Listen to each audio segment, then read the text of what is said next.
রাসূলুল্লাহ সাল্লাল্লাহু আলাইহি সাল্লাম মক্কা বিজয়ের পূর্বে কিছু কিছু সাহাবায়ে কেরামের সাথে পরামর্শ করে মক্কা বিজয়ের উদ্দেশ্যে রওনা করার আগেই নবী আস্তে ধীরে প্ল্যান করতেছিলেন যে অচিরেই মক্কায় রওনা করব।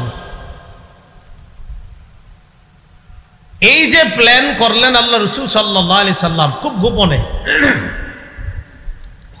রাসূল সাল্লাল্লাহু আলাইহি সাল্লামের মক্কা বিজয়ের উদ্দেশ্যে যাত্রার বিষয়টা সাহাবায়ে কেরামের মধ্যে একজন সাহাবী নাম ছিল হাতিব ইবনু আবি বালতাআহ। এই হাতিব ইবনে আবি বালতাআহ রাদিয়াল্লাহু তাআলা তিনিও বিষয়টা কোনোভাবে আঁচ করেছেন। আঁচ করতে পেরে তিনি কি করলেন, তিনি চুপে চুপে মক্কার কাফেরদের কাছে একটা চিঠি লিখলেন। কি লিখলেন চিঠির মধ্যে? যে আল্লাহ রাসূল কিন্তু অচিরেই তোমাদের বিরুদ্ধে অভিযান পরিচালনা করার জন্য রওনা করবে। এই জাতীয় একটা চিঠি লেখা গোপনে মক্কার উদ্দেশ্যে পাঠিয়ে দিছে। খুব মন দিয়ে শুনেন, সাহাবীর ব্যাপারে যেন কোনো ধরনের খারাপ চিন্তা চেতনা মনে না আসে। তো যিনি লেখলেন চিঠিটা তার নাম হাতিব ইবনু আবি বালতাআহ। তিনি চিঠিটা পাঠিয়ে দিলেন কোথায়? মক্কার উদ্দেশ্যে।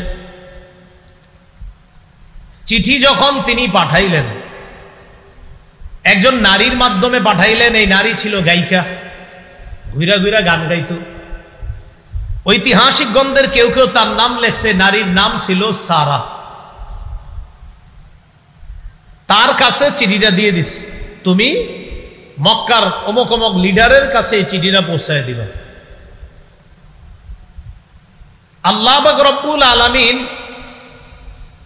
এই বিষয়টা রাসূলুল্লাহ সাল্লাল্লাহু আলাইহি সাল্লামের কাছে জানায়া দিলেন যে আপনার সাহাবীদের মধ্য থেকে একজন গোপন সংবাদটা একজন নারীর মাধ্যমে মক্কার উদ্দেশ্যে অলরেডি প্রেরণ করে দিছে একটা চিঠির মধ্যে লেখা।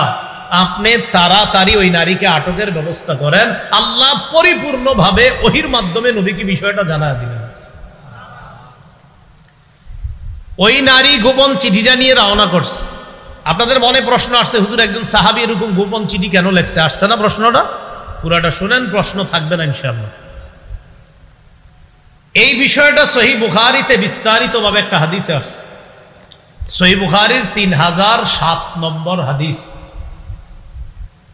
হাদিসের বর্ণনাকারী আলী ইবনে আবি তালেব রাদিয়াল্লাহু তাআলা আনহু। আলী রাদিয়াল্লাহু তাআলা আনহু বলেন, বাআসানি রাসূলুল্লাহ সাল্লাল্লাহু আলাইহি ওয়াসাল্লাম আনা ওয়াজ জুবাইর ওয়াল মিকদাদ ইবনুল আসওয়াদ। আলী রাদিয়াল্লাহু তাআলা আনহু বলেন, রাসূলুল্লাহ সাল্লাল্লাহু আলাইহি সাল্লাম ওহির মাধ্যমে বিষয়টা জেনে আমাদের তিনজনকে প্রেরণ করলেন ওই নারীকে আটক করার জন্য। কোন তিনজন? এই তিনজনের নাম যদি পারেন একটু কষ্ট করে মনে রাখবেন। বলেন, আলী, জুবাইর, মিকদাদ রাদিয়াল্লাহু আনহুম। কয়জন নাম বললাম? তিনজন, আলী, জুবাইর, মিকদাদ। তো হযরত আলী বলেন, বাআসানি রাসূলুল্লাহ সাল্লাল্লাহু আলাইহি সাল্লাম আনা, নবী আমাকে পাঠাইলেন, মানে আমি আলীকে পাঠাইলেন। ওয়া জুবাইর, এবং জুবাইরকে পাঠাইলেন। ওয়াল মিকদাদ ইবনুল আসওয়াদ, আর মিকদাদ ইবনুল আসওয়াদকে পাঠাইলেন।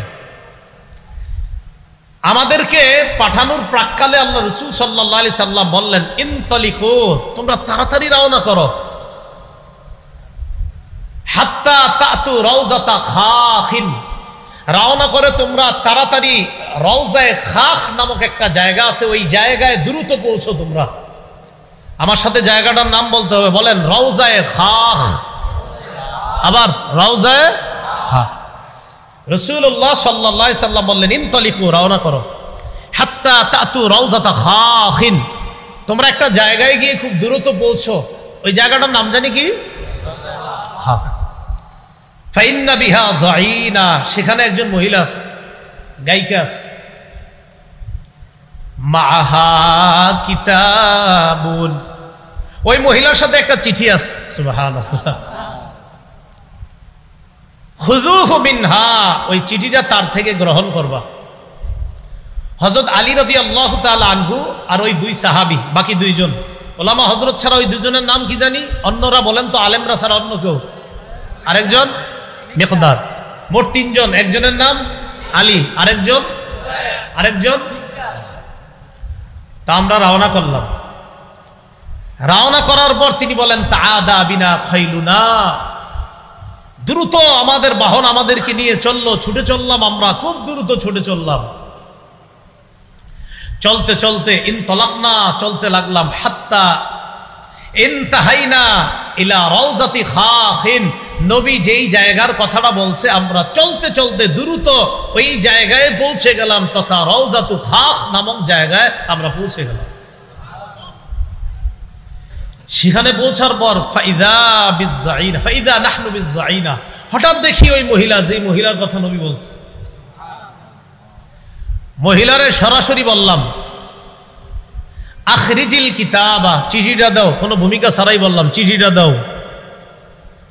ফাকুলনা, আমরা বললাম, আখরিজিল কিতাব, চিঠিটা দাও।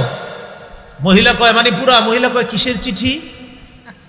মা মাই মিন কিতাব, আমার কাছে কোনো চিঠি নেই। হযরত আলী বলছেন, তোমার কাছে চিঠি আছে। যেহেতু আল্লাহর রাসূল বলছেন, এর মানে তোমার কাছে চিঠি আছে, এতে কোনো সন্দেহ নাই, চিঠি তাড়াতাড়ি দাও।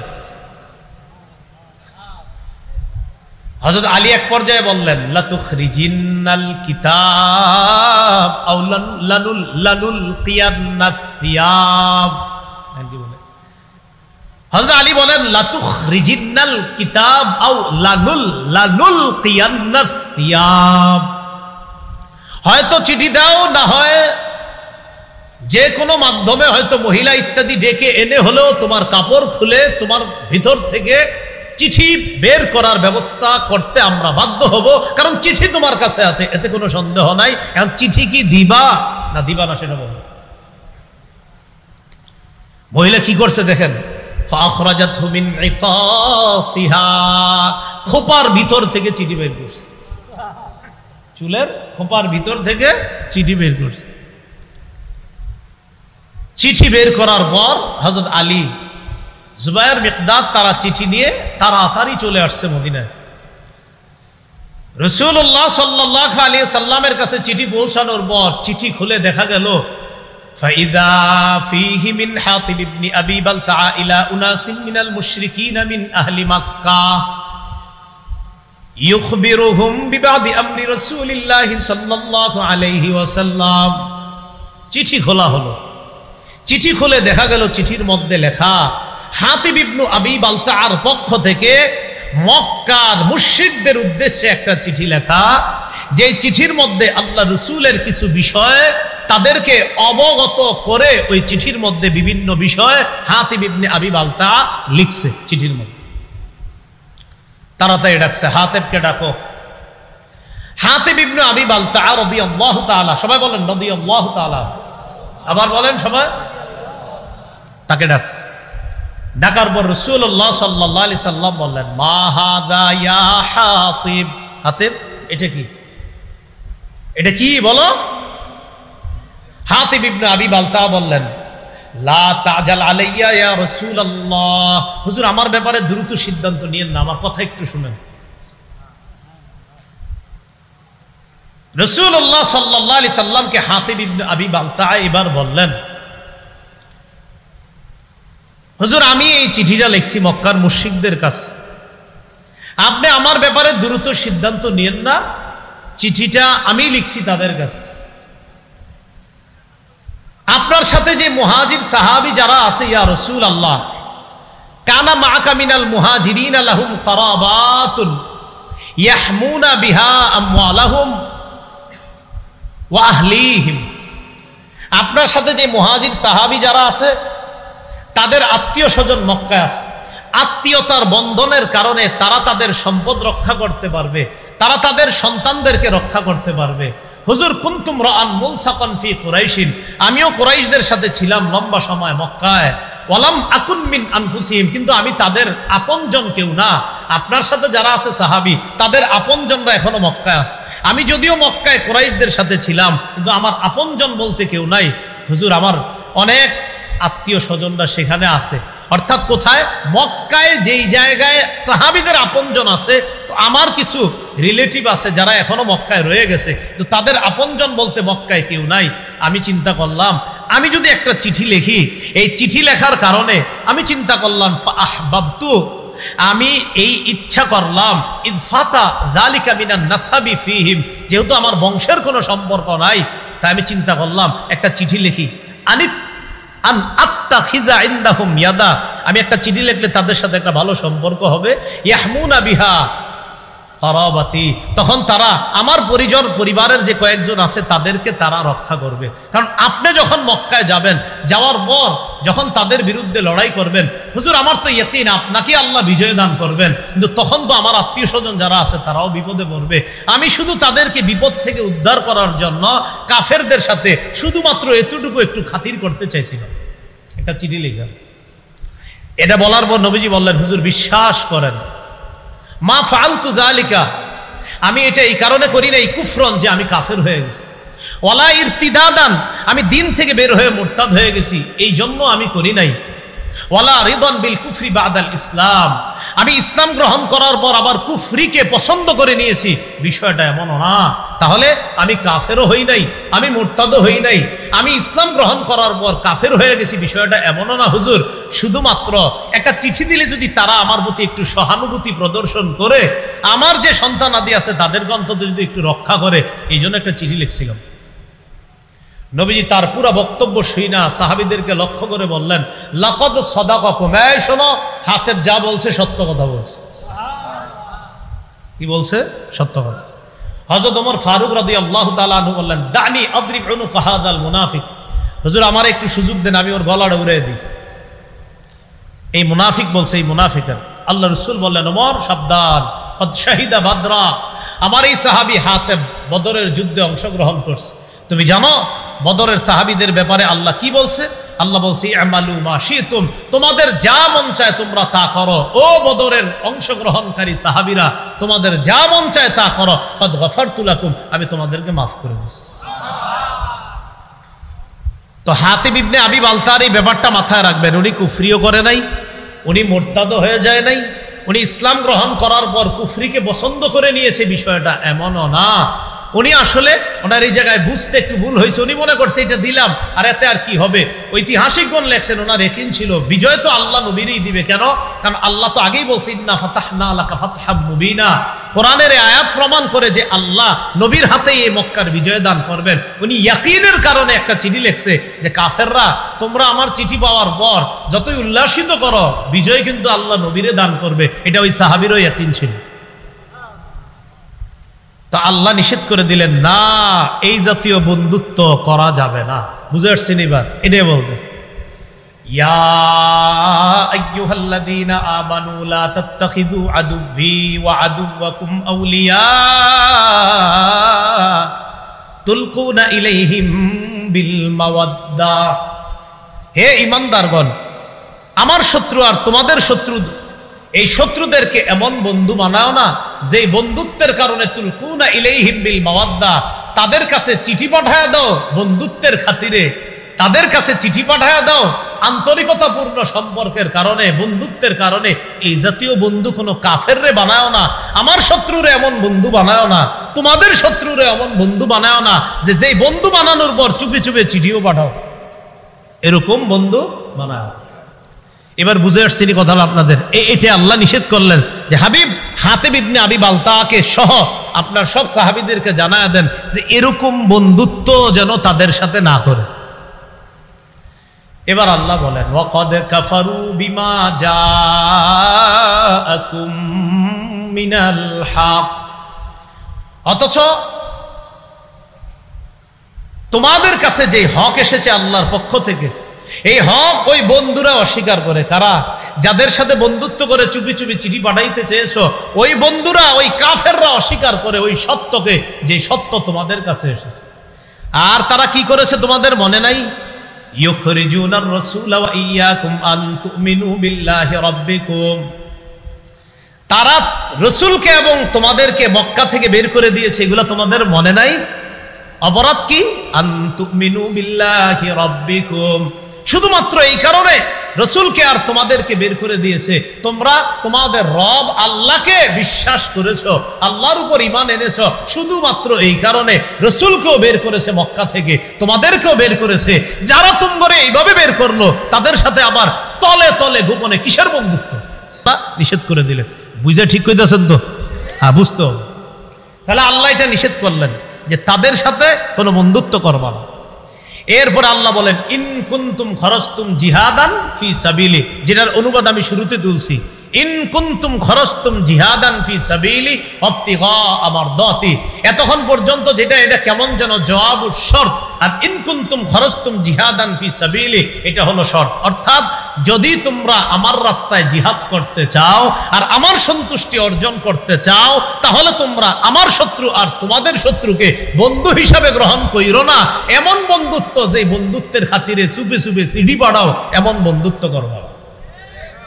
আল্লাহ আমাদেরকে কথাগুলা বুঝার তৌফিক দান করেন। এবার আল্লাহ বলেন তুসিররুনা ইলাইহিম বিল মাওয়াদ্দাহ ওয়া আনা আ'লামু বিমা আখফাইতুম ওয়া মা আ'লানতুম, তোমরা যে গোপন বন্ধুত্ব করো অথচ আমি জানি যা তোমরা গোপন করো, যা তোমরা প্রকাশ্যে করো, এটা কিন্তু আমি আল্লাহ জানি। وَمَن يَفْعَلْهُ مِنكُمْ فَقَدْ ضَلَّ سَوَاءَ السَّبِيلِ, তোমরা যারা মুমিন তোমাদের মধ্য থেকে এমন যারা করবে, ফাকাদ দাল্লা সাওয়া আস-সাবিল, সে স্পষ্ট ভ্রষ্ট হয়ে যাবে, হেদায়েতের রাস্তা থেকে সে বিচ্যুত হয়ে যাবে, সঠিক রাস্তা থেকে সে বিচ্যুত হয়ে যাবে। ভাই কি শিখলাম? কাফেরদের সাথে গোপনেও বন্ধুত্ব রাখা যাবে না। আল্লাহ আমাদের সকলকে এই কথাগুলা বুঝে শুনে বর্তমান পরিস্থিতিতেও যেন আমরা খুব সতর্কতার সাথে ঈমানের উপর চলতে পারি, আল্লাহ তৌফিক দান করেন। এবার দেখেন আল্লাহ কি কয়। প্রথমে আগে আমগো কুমিল্লার ভাষায় একটু বলি, সেবে পাইলে, কি বলি? সেবে পাইলে মানে হুজুর আজকে আপনারই কিছু কইলাম না, কারণ পায়ালই হুজুর ভালো আছেন, এক কাপ চা খান, পান খান। মনে মনে কি কই জানেন? হুজুর আজকে চা খাওয়াইতেছি কেন জানেন? আরেকদিন ধর্ম, এখন আপনার লোক বেশি, কিছু কইলাম না। এই পরে কি কই? সেবে পাইলে। আর কোরআনের অনুবাদটা হবে বাগে পাইলে। বাগে মানে বাগের ইয়াটা আমগো কুমিল্লার ভাষায় বললাম সেবে। আল্লাহ কয় গোপনে গোপনে যেই কাফেরদের সাথে তোমরা বন্ধুত্ব করো, ইয়াফকাফুকুম, যদি তারা তোমাদেরকে সেবে পায়, ইয়াফকাফুকুম, যদি তারা তোমাদেরকে বাগে পায়, মানে যদি হাতের নিচে কখনো পায়া যায়, এখন তো চুপে চুপে বন্ধুত্ব করো, যদি কখনো ওই যে আমরা বলি সেবে পায়, ইয়াকুনু লাকুম আ'দা, তোমাদের শত্রু হয়ে যাবে তারা, যাদেরকে গোপনে বন্ধু ভাবছো এতদিন, যখন তারা কোনো সুযোগ পাবে নগদ পল্টি মারে বন্ধু হয়ে যাবে। যাদেরকে নগদ পল্টি মেরে শত্রু হয়ে যাবে, যাদেরকে তোমরা চুপে চুপে বন্ধু ভাবতা, ইয়াকুনু লাকুম আ'দা, হঠাৎ একদম নগদ পল্টি মারবে আর নগদ শত্রু হতে দেরি করবে না। আল্লাহর কসম, অমুসলিম বেঈমান যাদেরকে আমরা অনেক সময় মনে করি তিনি মনে হয় আমার আপনজন, আবার চুপে চুপে তার সাথে সম্পর্ক যদি রাখতে চাই, আল্লাহ বলতেছেন মনে রাখবা, যদি বাগে পায়, যদি সেবে পায়, যদি একবার পাইতে পারে, নগদ তোমার শত্রু হবে, আমি আল্লাহ বলে দিলাম। নগদ পল্টি মারবে, আমি আল্লাহ বলে দিলাম। ইয়াকুনু লাকুম আ'দা, ইয়াকুনু লাকুম আ'দা, তারা তোমাদের শত্রু হয়ে যাবে। তাহলে কি শিখলাম? চুপে চুপেও যদি কোন ইসলাম বিদ্বেষী কোন অমুসলিম কাফেরকে আমি বন্ধু মনে করি, আল্লাহ কয় সুযোগ পাইলে নগদ তোমার শত্রু বানাবে। আর কি করবে? ওয়ায়াবসুতু ইলাইকুম আইদিয়াহুম ওয়া আলসিনাতাহুম বিসসু, তোমাদের দিকে দুটা কষ্টের জিনিস প্রসারিত করবে। বলেন কয়টা কষ্ট? এক, হাত দিয়া কষ্ট দিতে চাবে, দুই, জবান দিয়ে। এক, হাত প্রসারিত করবে মারার জন্য, অর্থাৎ শারীরিক কষ্ট দিবে তোমাদেরকে, ওয়া আলসিনাতাহুম বিসসু, আরেকটা হলো জবান দিয়ে তোমাদেরকে কষ্ট দিবে। সারা পৃথিবীর বেঈমান শক্তি এখন জবানে অস্ত্র দিয়ে আমাদেরকে কষ্ট দিতেছে। এই জন্য আল্লাহ বলছে ইয়াবসুতু ইলাইকুম, হাত প্রসারিত করবে তোমাদের দিকে, আইদিয়াহুম তাদের হাত, ওয়া আলসিনাতাহুম তাদের জিহ্বা, বিসসুই কষ্ট দেওয়ার জন্য প্রসারিত করবে। এই জন্য মনে রাখবেন, অনেক সময় কুফরি শক্তি যেগুলা, এগুলা মাঝে মাঝে এক হয়ে কয়, আরে এই কাজটা ঠিক হয় নাই। আপনি মনে রাখেন সব কুফরি শক্তি মুসলমানের বিরুদ্ধে। আল্লাহ এখনো আমাদেরকে বুঝার তৌফিক দান করেন। তাহলে এই অনুবাদটা আবার মনে রাখেন, ইয়াসফুকুম, যাদেরকে গোপনে বন্ধু ভাবো, যাদের কাছে গোপন বন্ধুত্বের হাত বাড়াও, তারা যদি তোমাদেরকে বাগে পায়, আমগো কুমিল্লার ভাষায় সেবে পায়, ইয়াকুনু লাকুম আ'দা, তারা তোমাদের শত্রু হয়ে যাবে। ওয়ায়াবসুতু ইলাইকুম, তারা তোমাদের দিকে প্রসারিত করবে, আইদিয়াহুম, হাত, ওয়া আলসিনাতাহুম, জিহ্বা, বিসসুই, কষ্ট দেওয়ার জন্য। আর কামনা করবে কি জানো, ওয়াওয়াদ্দু লাউ তাকফুরুন, আর কামনা করবে তোমরা সবাই যদি কাফের হয়ে যাইতা। নাউজুবিল্লাহ। কামনা করবে কি, তোমরা সবাই যদি কাফের হয়ে যাইতা। আচ্ছা, এবার দেখি আপনারা ওই হাতেব ইবনে আবি বালতাআ রাদিয়াল্লাহু তাআলা আনহুর ঘটনা বুঝে থাকলে বলেন তো, তিনি মূলত কি জন্য চিঠিটা পাঠাইতে চাইছে? ওনার কিছু আত্মীয়রা আছে এখনো, ওদের উপর যেন কোনো আক্রমণ না আসে, তাদেরকে বাঁচানোর জন্য। এবার আল্লাহ কি বলে দেখেন, লান তানফাকুম আরহামুকুম ওয়ালা আওলাদুকুম ইয়াউমাল কিয়ামাহ, তোমাদের আত্মীয় স্বজন, তোমাদের সন্তান কিয়ামতের ময়দানে তোমাদের কোনো কাজে আসবে না। ইয়াফসিলু বাইনাকুম, আল্লাহ তোমাদের মাঝে ফয়সালা করবেন। ওয়াল্লাহু বিমা তা'মালুনা বাসীর, তোমাদের কর্মকাণ্ড সম্পর্কে আল্লাহ অবগত আছেন। আল্লাহ তোমাদের কর্মকাণ্ড দেখতেছেন। বলেন, আল্লাহ আমাদের কর্মকাণ্ড দেখতেছেন। আমরা মুসলমানদের অধঃপতনের অন্যতম কিছু কারণের মধ্যে একটা হলো, মুসলমানরা মুসলমানের অধিকার আদায়ের শ্রেষ্ঠ একটা উপায় হলো জিহাদ। এই জিহাদ মুসলমান এমন ভাবে ভুলে যাচ্ছে যেন জিহাদ যে একটা ফরজ বিধান সময় মতো, এটা মুসলমান নাম শুনলেই জিহাদ।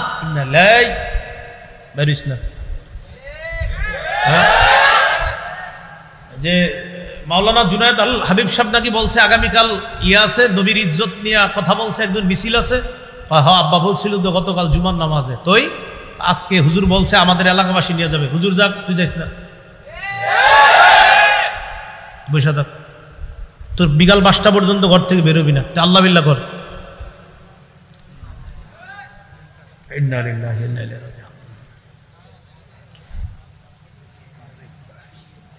বলছিলাম মুসলমানরা অধঃপতনের অন্যতম একটা কারণ মুসলমানদের, সেটা হলো মুসলমান জিহাদের সঠিক অর্থ না জানা এবং জিহাদের ব্যাপারে মুসলমানদেরকে উল্টা পাল্টা বুঝানো আর সেটা তারা বুঝে নেওয়া। আজকে আমার সাথে একটু বলেন জিহাদ এবং সন্ত্রাস সম্পূর্ণ আলাদা। সন্ত্রাস অপবিত্র, জিহাদ পবিত্র। বিশ্ব সন্ত্রাস, বলেন বিশ্ব সন্ত্রাস মুক্ত দেখতে চাইলে, এবার বলেন বিশ্বকে সন্ত্রাস মুক্ত দেখতে চাইলে সন্ত্রাস প্রতিহত করার শ্রেষ্ঠ ঔষধ প্রয়োগ করতে হবে। সন্ত্রাস নামক অপবিত্র, বলেন সন্ত্রাস নামক অপবিত্র কর্মকাণ্ড দূর করার শ্রেষ্ঠ পবিত্র পদ্ধতি হলো জিহাদ। বলেন তো, সন্ত্রাস নামক অপবিত্র এটারে যদি দুনিয়া থেকে দূর করার কোন ধরনের উপায় আমরা অবলম্বন করি, আহারে সন্ত্রাস মুক্ত বিশ্ব দেখতে চাই, সন্ত্রাস মুক্ত সমাজ দেখতে চাই, সন্ত্রাস মুক্ত বাংলাদেশ দেখতে চাই, আল্লাহর কসম সারা পৃথিবী যদি সন্ত্রাস মুক্ত দেখতে চাই তাহলে শ্রেষ্ঠ পবিত্র বিধান জিহাদের বিকল্প আর কিছু নেই। কিন্তু এই বিষয়টা আপনার বুঝতে হবে, এটা আরেকজনকে আপনি বুঝাইতে হবে। যেমন আপনার ঘরে এরকম লোক আছে যিনি আপনার বলবে, এ বেটা জিহাদ মানি, তোর বেটা এই সন্ত্রাসগিরি এই যে বলেছে, আপনি বলবেন না জিহাদ আর সন্ত্রাস আলাদা। এরে মুখ দিয়া বলাইবেন যে আপনি বলেন সন্ত্রাস অপবিত্র, জিহাদ পবিত্র। এরে বলাইবেন যে ব্যক্তিগুলা বলবেন সন্ত্রাসী দূর করার শ্রেষ্ঠ উপায় হলো জিহাদ। এরপরে তারে বুঝাবেন আবু জাহেল সন্ত্রাসী ছিল, নমরুদ সন্ত্রাসী ছিল, ফেরাউন সন্ত্রাসী ছিল, আবু জাহেল এমন সন্ত্রাসী ছিল। কাবা চত্বরে আমার হাবিব নামাজের মধ্যে দাঁড়াইছে, উকবা ইবনে আবি মুআইদ, বুখারীর বর্ণনা, উকবা ইবনে আবি মুআইদকে পাঠাইছে, আবু জাহেল ঘোষণা করছে, কে পারবা অমুক এলাকায় যাবা, যাওয়ার পর আইয়ুকুম ইয়াতি বিজাজুরি আলি ফুলান, অমুক এলাকার ওটের নারী বুড়ি রক্ত গোবর গুলা আনবা, আনার পর মোহাম্মদ যখন সিজদায় যাবে সাল্লাল্লাহু আলাইহি ওয়াসাল্লাম, সিজদায় যাওয়ার পর অমুক এলাকার ওটের নারী বুড়ি পচা রক্ত মোহাম্মদের কাঁধের উপর দিবা, এরকম কে পারবা? উকবা ইবনে আবি মুআইদ দাঁড়ায় গেছে, কয় আমি পারবো, কয় যাও নিয়ে আস। সে গেছে, যাওয়ার পর সত্যি সত্যি ওটের নারী বুড়ি ওটের পায়খানা গোবর নিয়ে আসছে। নবীজি সেজদায় গেছে, বাস্তবে কি রসুলের কাঁধ মুবারকের উপরে ওটের নারী বুড়ি পচা রক্ত গোবর আল্লাহ রসুলের কাঁধের উপর চাপায় দিচ্ছে। এটা আপনি আপনার এলাকার ভাইকে বুঝান যে দেখো এটা কি, এটা সন্ত্রাসী। আমার নবী কাবা চত্বরে দাঁড়ায় রয়েছে, কাবায় দাঁড়ায় আল্লাহ রসুল সাল্লাল্লাহু আলাইহি সাল্লাম ইবাদত করবে, ওই পাপিষ্ট আবার আসছে উকবা। আসার পর নবীর গলা মুবারকের মধ্যে একটা চাদর পেঁচাইছে, চাদর পেঁচায় চাদর দুই দিক থেকে এইভাবে জোরে টান দিছে, এইভাবে চাদর পেঁচায় নবীর গলায় জোরে টান দিছে। বুঝান, আপনি প্রতিবেশীর বুঝান, এই ঘটনা শোনান, বুখারীতে আসছে যে আমার নবীর গলার মধ্যে এক পাপিষ্ট কাফের উকবা এইভাবে চাদর দুই পাশ দিয়ে পেঁচায় এইভাবে টান দিছে যে রসুলকে ফাঁসি দিয়ে মেরে ফেলবে। আবু বকর সিদ্দিক রাদিয়াল্লাহু তাআলা আনহু আসছে, আসার পর তার একটা ধাক্কা মারছে, ধাক্কা মেরে আবু বকর সিদ্দিক রাদিয়াল্লাহু তাআলা আনহু বললেন, আতাকতুলুনা রাজুলান আইয়াকুলা রাব্বি আল্লাহ ওয়াকাদ জাআকুম বিল বাইয়িনাতি মির রাব্বিকুম, একটা মানুষকে কি এই কারণে তোমরা হত্যা করবা যে ব্যক্তি বলে আমার রব হলেন আল্লাহ, রব্বি আল্লাহ, যে ব্যক্তি বলে আমার রব হলো আল্লাহ, ওয়াকাদ জাআকুম বিল বাইয়িনাতি মির রাব্বিকুম, আর তিনি এই রব যে আল্লাহ এটার সপক্ষে তোমাদের কাছে প্রমাণ আদিও পেশ করেছে, এগুলা নিয়ে উপস্থিত হয়েছে, এরপরেও কি লোকটাকে তোমরা হত্যা করবা? এইভাবে আবু বকর সিদ্দিক তাকে সরায়া দিছে। আমি আপনাদের কাছে জানতে চাই, এইভাবে আমার নবীর গলার মধ্যে চাদর পেঁচায় দুই দিক থেকে টান দেওয়া, এটা কি সন্ত্রাসী কিনা? আবু জাহেল ওর ওটের নারী বুড়ি আইনা আল্লাহ রসুলের কাঁধের উপরে দেওয়া, এটা সন্ত্রাসী কিনা? এইভাবে একদিন দুই দিন না, এক বছর দুই বছর না, টানা 13 বছর রসুল আর সাহাবীদের উপর সন্ত্রাসী কর্মকাণ্ড চালিয়েছে কাফেররা। কয় বছর? তাহলে বলেন তো কি বুঝলাম আমরা? মুসলমানরা আগে আক্রমণ করছে না সন্ত্রাসী করছে কাফেররা 13 বছর? বলেন, আক্রমণ কি আগে মুসলমানরা করছে না কাফেররা? কয় বছর? 13 বছর সাহাবা নবীর উপরে এইভাবে অত্যাচার করছে। এরপর 13 বছর পর আল্লাহ আয়াত নাজিল করছে, সূরা হজর 39-40 নম্বর আয়াত। আল্লাহ বলেন, উযিনা লিল্লাযীনা ইউকাতালুনা বিআন্নাহুম যুলিমু, যাদেরকে আক্রমণ করা হচ্ছে, উযিনা, এবার তাদেরকে জিহাদের অনুমতি দেওয়া হলো। উযিনা, অনুমতি দেওয়া হয়েছে। লিল্লাযীনা ইউকাতালুনা, যাদেরকে আক্রমণ করা হচ্ছে তাদেরকে জিহাদের অনুমতি দেওয়া হলো। কেন? বিআন্নাহুম যুলিমু, তাদেরকে জুলুম করা হয়েছে, তারা মাজলুম। এই তারা কারা? নবী আর সাহাবায়ে কেরাম। কত বছর? কত বছর? এইভাবে আপনি পাশের এলাকার লোকটারে বুঝান, বুঝাইয়া বলেন, কাকা এই 13 বছর যে কাজগুলো করছে ঠিক হয়েছে? তখন বলবে, না এগুলো তো অন্যায় হয়েছে, আবু জাহেল তো কামগুলো ঠিক করে নাই। তখন আপনি বলবেন, এরপর আল্লাহ 13 বছর পর জিহাদের বিধান দিয়েছে এই সন্ত্রাস নামক অপবিত্রতা দূর করার জন্য। পবিত্র জিহাদ আল্লাহ দিয়েছেন 13 বছরের অপবিত্রতা যেন দূর করে, তখন আল্লাহ জিহাদের বিধান দিয়েছে। তাহলে অপবিত্র সন্ত্রাসগিরি কয় বছর করছে কাফেররা? এরপরে জিহাদের বিধান দিয়েছে। এইভাবে আপনি এটা পার্সোনালি বুঝাইতে হবে, আগে মুখ দিয়ে স্বীকার করাইবেন। কাকা বলেন আবু জাহেল কামটা ঠিক করছে? তো বলবে না। বলেন উকবাই কাজটা ঠিক করছে? বলবেন না। তখন জিজ্ঞেস করবেন ওনারে, বলেন তো কি করা দরকার? বলবে, আরে আমি থাকলে তো ওর খবর আসছিল, বলবে উনি। তখন বলবে, হ্যাঁ এই 13 বছর শুধু সহ্য করছে, এরপর আল্লাহ বিধান দিছে। সাহাবাদের মন চাইছে কিছু করতে, করে নাই। কেন? আল্লাহ বলে নাই। 13 বছর পর উযিনা, তখন আল্লাহর পক্ষ থেকে অনুমতি দেওয়া হয়। পরের আয়াতে আল্লাহ বলে, সূরা হজর 40 নম্বর আয়াত, তারা কারা যাদেরকে আক্রমণ করা হয়েছে? আল্লাযীনা উখরিজু মিন দিয়ারিহিম বিগাইরি হাক্কিন ইল্লা আইয়াকুলু রাব্বুনাল্লাহ, যাদেরকে তাদের ঘর থেকে বের করে দেওয়া হয়েছে অন্যায়ভাবে। তাদের অন্যায়টা কি? বলার পরে নাউজুবিল্লাহ পড়বেন। তাদের অন্যায় হলো তারা এটা বলতো আমাদের রব হলো আল্লাহ। আল্লাহকে রব বলাটা কাফেররা অন্যায় হিসেবে সাব্যস্ত করছে। আল্লাহ আমার রব, এটা হলো অন্যায় তাদের। তোমরা আল্লাহর রব বলবা, আল্লাহ কয় তারা বলতো আমাদের রব আল্লাহ। কাফেররা এটাকে অপরাধ সাব্যস্ত করে তাদেরকে মক্কা থেকে বের করে দিচ্ছে।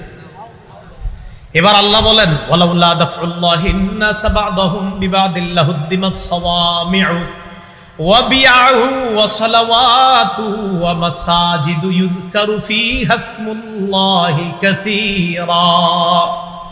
জিহাদের বিধান দেওয়ার মাধ্যমে আমি আল্লাহ যদি একজন মানুষের মাধ্যমে আরেকজন মানুষকে প্রতিহত না করতাম, মানে মুজাহিদদের মাধ্যমে যদি অপরাধীদেরকে আমি প্রতিহত না করতাম যুগে যুগে, লাহুদ্দিমাত সাওয়ামি'ু, তাহলে খ্রিস্টানদের যে ইবাদতখানা আশ্রম ধ্বংস হয়ে যেত। অর্থাৎ খ্রিস্টানরা যেই যুগে দুনিয়াতে ছিল, যখন তাদের শরীয়ত দুনিয়ার মধ্যে ছিল, যখন তারা হক পথে চলতো, তখন ওই জামানায়ও ইবাদতখানা ধ্বংস করার জন্য লোক ছিল। আল্লাহ বলেন আমি যদি জিহাদের বিধান না দিতাম, একদল মানুষের মাধ্যমে আরেক দলকে যদি প্রতিহত না করতাম, খ্রিস্টানদের আশ্রমগুলা ধ্বংস করে দেওয়া হতো। ওয়া বিয়াউ, বিয়াউল মালি হলো গির্জা, এই গির্জা ধ্বংস করে দেওয়া হতো। ওয়া সালাওয়াত, সালাওয়াত মানে ইহুদিদের উপাসনালয়, এগুলাও ধ্বংস করে দেওয়া হতো। ওয়া মাসাজিদু, মুসলমানদের মসজিদগুলাও ধ্বংস করে দেওয়া হতো। এজন্য আমি আল্লাহ জিহাদের বিধান দিলাম। কেন? যেন মুজাহিদরা অপরাধীদের থেকে এই জাতীয় ইবাদতগুলো খানা, এই ইবাদত যেখানে মুসলমানরা ইবাদত করবে, এগুলো যেন রক্ষা করতে পারে। তাই আমি যুগে যুগে জিহাদের বিধান দিয়েছি, একদল মানুষের মাধ্যমে আরেক দলকে প্রতিহত করেছি। তো বলছিলাম আল্লাহ পাক রব্বুল আলামিন ওই যে পবিত্র কোরআনে বলে তুসিরুনা ইলাইহিম বিল মাওয়াদ্দাহ ওয়া আনা আ'লামু বিমা আখফাইতুম ওয়া মা আ'লানতুম ওয়া মান ইয়াফআলহু মিনকুম ফাকাদ দাল্লা সাওয়াআস সাবিল ইয়াসকাফুকুম ইয়াকুনু লাকুম আ'দাআ। কাফেররা যদি তোমাদেরকে বাগে পায়, সেবে পায়, ইয়াকুনু লাকুম আ'দাআ, তারা তোমাদের শত্রু হয়ে যাবে। ওয়াবসুতু ইলাইকুম আইদিয়াহুম ওয়া আলসিনাতাহুম বিসসুই ওয়া ওয়াদ্দু লাহু তাকফুরুন, তারা তোমাদের বিরুদ্ধে তাদের হাত, তাদের মুখ তারা প্রসারিত করবে তোমাদেরকে কষ্ট দেওয়ার জন্য। লান তানফাকুম আরহামুকুম ওয়ালা আওলাদুকুম ইয়াউমাল কিয়ামাহ ইয়াফসিলু বাইনাকুম ওয়াল্লাহু বিমা তা'মালুনা বাসীর। তোমাদের আত্মীয় স্বজন, তোমাদের সন্তান তোমাদের কোনো কাজে আসবে না কিয়ামতের ময়দানে। সেদিন তোমাদের মাঝে আল্লাহ ফয়সালা করবে, বিচার করবে। তোমরা যা করো আল্লাহ সব দেখেন। তো আল্লাহ পাক রব্বুল আলামিন এই আয়াতগুলোর মধ্যে এটাও বলে দিয়েছেন আনতুমিনু বিল্লাহি রাব্বিকুম, তোমরা যে আল্লাহর প্রতি ঈমান আনো, তোমাদের রবের প্রতি যে তোমরা ঈমান আনো, এই আল্লাহর প্রতি ঈমান আর রবের প্রতি তোমরা যে ঈমান আনো, এই আল্লাহ আর রবের প্রতি ঈমান আনো, এই কারণে কাফেররা তোমাদেরকে বের করে দিয়েছিল কোত্থেকে? মক্কা থেকে। রাসূলকেও বের করেছে, তোমাদেরকেও বের করেছে। এই বিষয়ে আরেকটা ঘটনা শোনাইলাম যে মুসলমানদেরকে যখন বের করে দিয়েছে 13 বছর নির্যাতন করার পর, তখন আল্লাহ জিহাদের বিধান দিয়েছে। আরেকটা বিষয় এখান থেকে প্রমাণ করার চেষ্টা করেছি, মুসলমান তাদের অধিকার আদায়ের শ্রেষ্ঠ একটা পদ্ধতি যেটা সবার জানা দরকার ছিল, এই পদ্ধতিটা মুসলমান ভুলতে বসেছে। ওই পদ্ধতির নাম কি? অধিকার থেকে বঞ্চিত করছিল, 13 বছর নির্যাতন করছে, যাও ভাগো এখান থেকে, ঘর বাড়ি পাইবা না, কিচ্ছু পাইবা না, সব ছেড়ে গেছে। আল্লাহ কয় অধিকার বঞ্চিত করে ফেললো তাদেরকে। এবার কি করলেন? জিহাদের বিধান দিলেন। তাহলে মুসলমানদের অধিকার পাওয়ার অনেক উপায় আছে, এর মধ্যে শ্রেষ্ঠ উপায় হ্যাঁ, এত এটা ভালোভাবে আপনি বুঝতে হবে। এরপর আল্লাহ পাক রব্বুল আলামিন বলেন قد كانت لكم أسوة حسنة في إبراهيم والذين معه। হে মুসলমানগণ, হে নবীর সাহাবীগণ, ইব্রাহিম নবী আর তার সাথে যে ঈমানদাররা আছে তাদের মাঝে তোমাদের জন্য উত্তম আদর্শ আছে।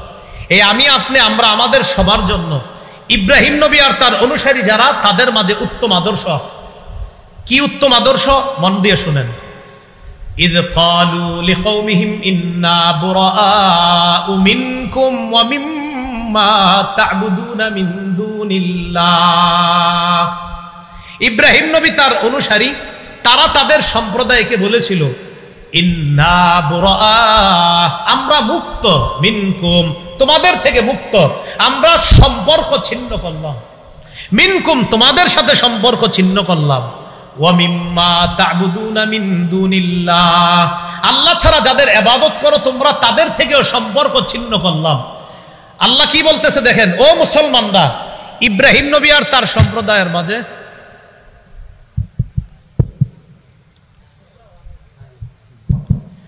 আল্লাহ পাক রব্বুল আলামিন বলেন, ও মুসলমানরা, ইব্রাহিম নবী আর তার সম্প্রদায়ের মাঝে, ইব্রাহিম নবী আর তার সাথে যারা ঈমানদার তাদের মাঝে তোমাদের জন্য আদর্শ আছে। কয় কিসের মাঝে?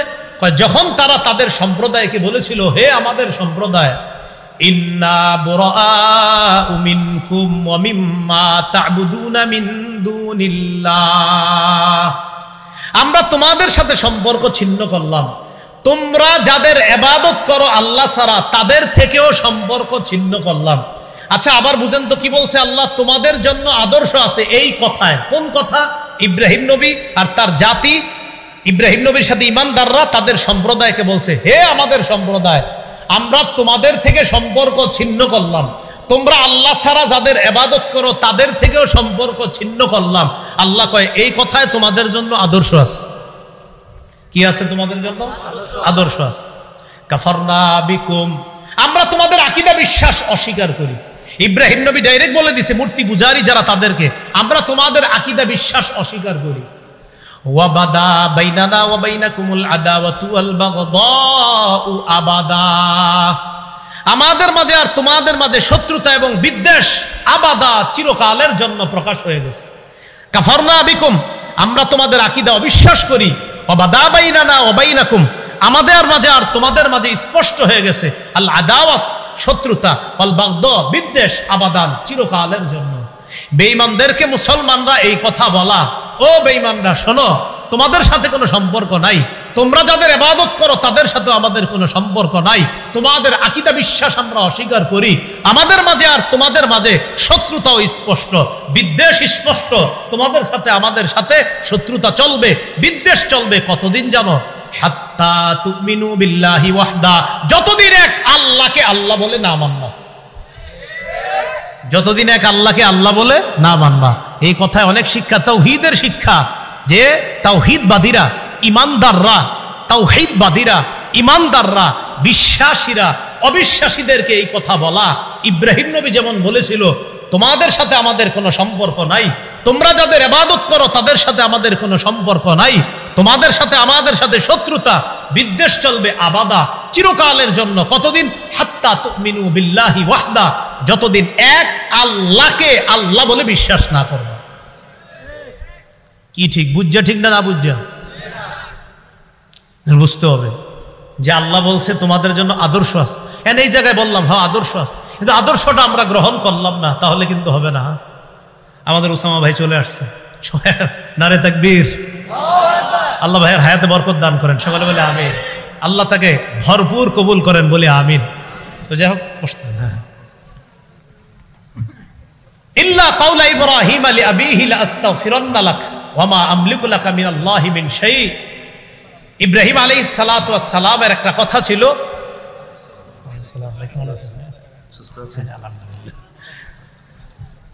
ইল্লা কাওলা ইব্রাহিম আলি আবিহি লা আস্তাগফিরান্না লাক ওয়া মা আমলিকু লাকা মিনাল্লাহি মিন শাই। ইব্রাহিম নবী তার বাবার ব্যাপারে বলেছিলেন, লা আস্তাগফিরান্না লাক, আব্বা আপনার জন্য আমি ইস্তেগফার পাঠ করব। ওয়া মা আমলিকু লাকা মিনাল্লাহি মিন শাই, আমি আমলিকু লাকা মিনাল্লাহি মিন শাই, আপনার ব্যাপারে আমি নিজের পক্ষ থেকে কোনো ক্ষমতা রাখি না, তবে আমি আপনার জন্য আল্লাহর কাছে ইস্তেগফার পাঠ করব। তবে এখান থেকে একটা কথা মনে রাখা, কাফের বাবার জন্য ইস্তেগফার পাঠ করার বিষয়টা এখন কিন্তু আর না। সূরা তওবা আবার এই বিধান রহিত হয়ে গেছে, মা কানা লিনাবিয়্যিন ওয়াল্লাযীনা মা কানা লিন-নাবিয়্যি ওয়াল্লাযীনা আমানু আইয়াস্তাগফিরু লিল মুশরিকিনা ওয়ালাউ কানু উলি কুরবা। নবীর জন্য এবং ঈমানদারদের জন্য বৈধ নয় আইয়াস্তাগফিরু লিল মুশরিকিন, যে তারা মুশরিকদের জন্য ইস্তেগফার পাঠ করবে, এটা তাদের জন্য বৈধ নয়। বাকি ইব্রাহিম আলাইহিস সালাতু ওয়াস সালামের ব্যাপারে মুফাসসিরিনে কেরাম লিখেছেন, উনি ওনার বাবার ব্যাপারে যে বলছিলেন যে আমি আপনার জন্য ইস্তেগফার পাঠ করব, পরে ইব্রাহিম নবী জীবদ্দশায় বুঝতে পেরেছিলেন না আমার বাবার কপালে তওবা নাই, আমার বাবা আল্লাহর চিরশত্রু, তখন তিনি আবার তার বাবার জন্য তখনই আর ইস্তেগফার তিনি করতেন না। মুফাসসিরিনে কেরামের কেউ কেউ লিখেছেন তিনি তখনই এটা থেকে ফিরে এসেছেন। বাকি তিনি প্রথমে বলেছিলেন আব্বা লা আস্তাগফিরুল্লাহ লাকা, আমি আপনার জন্য ইস্তেগফার পাঠ করব, আমি আপনার জন্য ক্ষমা প্রার্থনা করব। তো মুফাসসিরিনে কেরামের কেউ কেউ লিখেছেন তিনি তার জীবদ্দশাতেই বুঝতে পেরেছিলেন আব্বা আল্লাহর চিরশত্রু, আব্বা আর ঈমান আনবে না, তার কপালে তওবা নাই, তখন তিনি এটা থেকে ফিরে এসেছেন। আর সূরা তাওবার মধ্যেও আছে যে নবীর জন্য, ঈমানদারদের জন্য উচিত না, বৈধ নয় কোনো মুশরিকের জন্য ইস্তেগফার পাঠ করা। যাই হোক, এই সূরার এতটুকু যা শুনলাম আমরা সূরা মুমতাহিনা, খুব ভালো করে আমরা শুনি। কাফেরদের সাথে গোপনে বন্ধুত্ব রক্ষা করা যাবে? চিঠি লেখা যাবে চুপে চুপে? এটা আল্লাহ আমাদেরকে বলে দিলেন আমার শত্রু আর তোমাদের শত্রু যারা, তাদেরকে এমন বন্ধু বানায় না যে বন্ধুত্বের খাতিরে তাদেরকে চিঠি পর্যন্ত তোমরা পাঠায় দাও। মনে রাখবা ইয়াফতাফুকুম, মনে আসেনি আমগো কুমিল্লার ভাষায় অনুবাদটা, যদি সেবে পায়, আর অনুবাদ হলো যদি বাগে পায়, আর আমাদের কুমিল্লায় বলে যদি সেবে পায়। এই কাফেররা তোমাদেরকে, যাদেরকে গোপনে বন্ধু ভাবতেছো, ইয়াফতাফুকুম, যদি তোমাদেরকে বাগে পায়, হাতের নিচে যদি কোনোভাবে পায়, ইয়াকুনু লাকুম আদা, তাহলে তোমাদের শত্রু হয়ে যাবে। আর আমি বললাম পোল্টি মারতে সময় নেবে না। ওয়াবসুদু ইলাইকুম আইদিয়াহুম ওয়া আলসিনাতাহুম বিসসুই, তারা তোমাদের দিকে প্রসারিত করবে হাত আর তাদের জিহ্বা, এই দুই জিনিস প্রসারিত করবে তোমাদেরকে কষ্ট দেওয়ার জন্য। ওয়াওয়াদ্দু, কামনা করবে, লাউ তাকফুরুন, তোমরা সবাই যদি কাফের হয়ে যাইতা, এরকম কামনা তারা করবে। আল্লাহ আমাদের সকলকে। ও আরেকটা বিষয়ের মাঝখান থেকে বলেছিলাম, অপরাধ কি ছিল? নবীরে বের করে দেওয়া আর মুসলমানদেরকে বের করে দেওয়া অপরাধ ছিল কাফেরদের কাছে। কেন তারা ঈমান আনছে এই ছিল অপরাধ। এটার বলতে গিয়ে বলেছিলাম মুসলমানদের অধপতনের অন্যতম একটা কারণ, মুসলমান তাদের অধিকার আদায়ের শ্রেষ্ঠ একটা পদ্ধতি আজ ভুলতে বসেছে প্রায়, সেটার নাম জানি কি? তো এই বিষয়গুলো আমরা শিখতে হবে, জানতে হবে। আর ওই যে চা দোকানের সামনে মুরব্বীরে বুঝাইতে হবে, আবু জাহেলের ঘটনাটা বলতে হবে, ওকবার ঘটনা বলতে হবে, বইলা বলতে হবে কাকা ওকবা কাজটা ঠিক করছে, আবু জাহেল কাজটা ঠিক করছে, বলেন এই কাজটা অন্যায় হয়েছে না, এটা সন্ত্রাসগিরি হয়েছে না? চাচাই বলবে আমি থাকলে তোর খবর আসিল, উনি বলবেন হ্যাঁ এই যে আপনি বলতেছেন খবর আসিল। সাহাবীদেরও মন চাইতো জবাব দিত, কিন্তু জবাব দিত না, কারণ আল্লাহর পক্ষ থেকে তখন শুধু ধৈর্য আর সংযমের শিক্ষা একটুকুই দেওয়া হয়েছিল। 13 বছর শুধু সবর করেছে, ধৈর্য ধারণ করেছে। 13 বছর পর আল্লাহ বলেছেন উযিনা লিল্লাযীনা ইউকাতালুনা বিআন্নাহুম যুলিমু, যাদেরকে আক্রমণ করা হচ্ছে তারা মাজলুম, তাদের উপর জুলুম করা হয়েছে, তাদেরকে সম্পদ হারা করা হয়েছে, ঘর বাড়ি ছাড়া করা হয়েছে। এবার আর না, এবার জিহাদের মাধ্যমে অধিকার আদায় করতে হবে। এটা হলো। আল্লাহ আমাদের সকলকে, যে কথাগুলো শুনলাম বললাম, আলী হাসান উসামা ভাই আলোচনা করবে ইনশাল্লাহ, এরপর আমাদের মোহতারাম হযরত মাওলানা আইয়ুবী সাহেব হুজুর আসবেন ইনশাল্লাহ। আমরা শেষ পর্যন্ত ইনশাল্লাহ এইভাবে সুন্দর পরিবেশটা বজায় রেখে আখিরি মুনাজাত করে যাব ইনশাআল্লাহ।